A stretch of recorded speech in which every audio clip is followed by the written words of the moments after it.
शेवटी ज्या गोष्टीची भीती होती तेच झालं. तर मी तुम्हाला सांगितलंच होतं की स्वानंदीला शाळेमध्ये टाकलेलं आहे आणि आता स्वानंदीचं नाव शाळेतून काढलेलं सुद्धा आहे. कारण त्याच्यामागे भरपूर आहेत. पहिली गोष्ट म्हणजे तिथली शिक्षक व्यवस्था जी आहे ती मला अजिबात आवडली नव्हती. कुठले मुलं रडत आहेत का काय, त्या शिक्षकांना काही घेणं देणं नव्हतं आणि त्या फक्त फोन घेऊन बसत होत्या असं मी नोटीस केलं.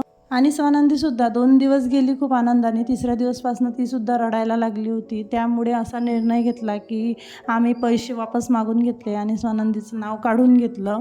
तर असो, जे होत असते ते चांगल्यासाठीच होत असते. तर मी स्वानंदीला रोज रवा किंवा असंच काहीतरी सँडसारखं खेळायला देत होती.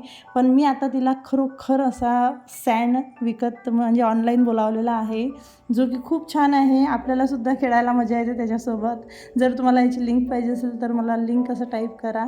आणि स्वानंदीला रोज संध्याकाळी मी गार्डनमध्ये घेऊन जात असते आणि ते बाळाचं विटॅमिन्स व्यवस्थित राहावं, ओमेगा 3 वगैरे बाळाला मिळावं म्हणून मी बाळाला छान मस्त सीड्स देत असते, जे की पंपकिन सीड्स आहे, सनफ्लॉवर सीड्स आहेत, अशा प्रकारचं.